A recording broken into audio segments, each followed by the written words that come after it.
Hoje vocês terão uma aula com a professora Caterine Caldeira. Ela esteve aqui em Florianópolis no lançamento do nosso livro novo, O Guia de Bolso contra Mentiras Feministas, e fez uma exposição, uma palestra muito legal. Ela é uma das nossas professoras nos cursos desde o primeiro módulo do Clube 1.0, quando a gente estava falando de política, no 2.0 também, e agora ela vai falar pra gente sobre duas personagens mulheres bem importantes no processo revolucionário sexual, Mary Stonecraft e Mary Shelley, mãe e filha, que foram bem importantes lá no comecinho, na sementinha do movimento feminista. Mary já alardeava que era contra o casamento e uma vida doméstica para se dedicar somente a uma vida de trabalho intelectual. Ela acreditava mesmo que a razão se sobreporia às paixões, mas descobriu da pior forma que na prática não era bem assim. O primeiro homem a partir o coração de Mary Stonecraft foi Henri Fuseli, um pintor suíço que apostatou da fé cristã após conhecer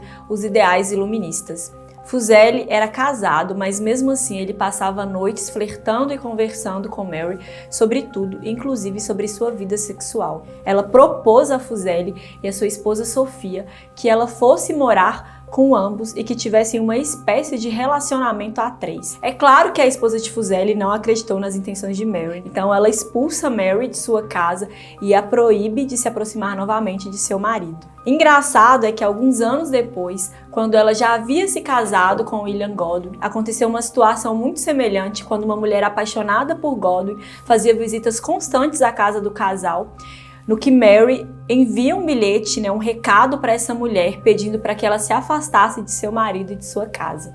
Para se livrar da dor de ser rejeitada por Henri Fuseli e de toda a humilhação, Mary parte para a França para testemunhar presencialmente um dos acontecimentos que mais impactaria o mundo, a Revolução Francesa. Pouco tempo depois, ao chegar na França, Mary logo de cara se apaixona por outro homem, o libertino escritor americano Gilbert Imlay, autor de um tratado sobre as vantagens do amor livre e do divórcio e, como de se esperar, ele também era contra o casamento. Imlay até chegou a viver um tempo com Mary Stonecraft em uma casa montada por ele, mas assim como muitos dos seus conterrâneos iluministas, como era avesso ao casamento e à fidelidade conjugal, ele logo abandona Mary e vai viver com outra mulher.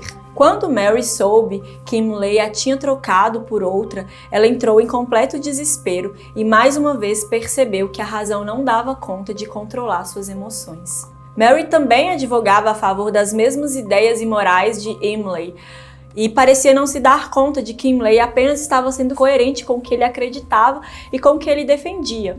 Ela então propõe novamente, desta vez a Imlay, que tivessem um relacionamento a três. Quando ele rejeitou a oferta, Mary, no ápice de seu desespero, tentou o suicídio se lançando no rio Tâmisa, mas ela acabou sendo salva por dois homens que estavam próximos ao local. Após algum tempo e recuperado de seu trauma, Mary se reencontra com William Godwin e, mesmo sendo contra a união matrimonial e a vida doméstica, ambos se casaram e passaram a viver uma grata experiência conjugal. Godwin, então, passa a ser duramente criticado por muitos de seus amigos e de seus antigos apoiadores, que viam Godwin como um traidor da causa. O famoso opositor ao casamento agora estava casado. Era uma incoerência sem tamanho. Godwin e Stonecraft, através de suas experiências, provaram que a vivência da realidade é muito superior às suas teorias. O próprio Godwin confessou mais tarde que adorava os sentimentos que estava experimentando e lamentava seu passado quando considerava a filosofia mais importante do que o amor. William Godwin aqui pode ser comparado àquela feminista que, mesmo nunca tendo experimentado a realidade tal como ela é, se entrega a teorias destrutivas apenas para se sentir pertencente a um grupo. Mas Mary e William desfrutam por pouco tempo da vida de casados, porque Mary veio a óbito 10 dias após a dar à luz a sua filha, Mary Godwin, que viria mais tarde a ser Mary Shelley. A saúde de Mary Godwin era muito frágil, o que fez com que seu pai a enviasse para a Escócia para passar uma temporada lá. Após Mary retornar da Escócia para Londres, ela conhece Percy Shelley.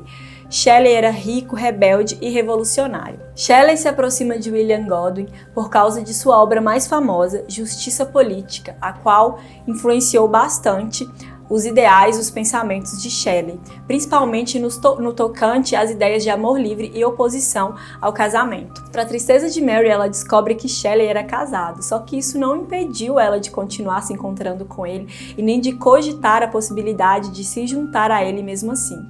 Mary e Percy Shelley também esperavam contar com o apoio do pai de Mary, o que não aconteceu porque Godwin ficou horrorizado e não aprovou o relacionamento. Mesmo assim, Percy Shelley, abandonando a esposa grávida e mais uma filha pequena, foge para a França com Mary e ainda de quebra leva a irmã postiça de Mary, a Claire Clairmont. O escândalo da fuga de Mary, Percy Shelley e Claire se espalhou por toda a sociedade londrina da época, fazendo com que o trio ficasse mal falado.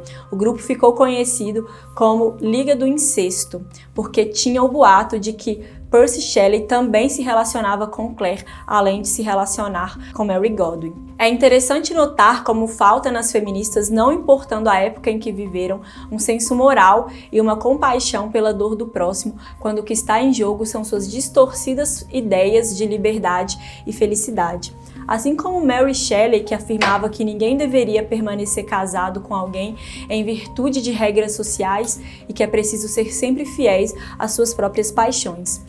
Em blogs e vídeos de feministas que eu encontrei na internet, com resenhas sobre esta biografia, o pensamento é sempre o mesmo. Ao glorificarem a atitude de Mary Shelley, elas sequer levam em consideração que o que Mary fez foi às custas do sofrimento de outra mulher, Harriet Westbrook, que também foi abandonada por Percy Shelley grávida e com outra criança de colo, como eu já mencionei. Ela mesma se suicidou mais tarde, a Harriet se suicidou mais tarde, e isso só nos prova mais uma vez que o feminismo nunca foi sobre defender as mulheres.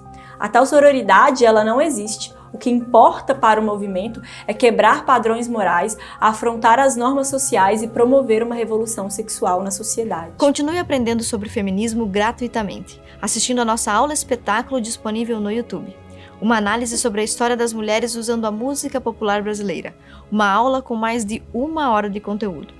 E se quiser ir mais longe, você pode estudar conosco fazendo a sua matrícula no maior clube antifeminista da América Latina, por um preço inacreditável e mais de 60 horas de curso.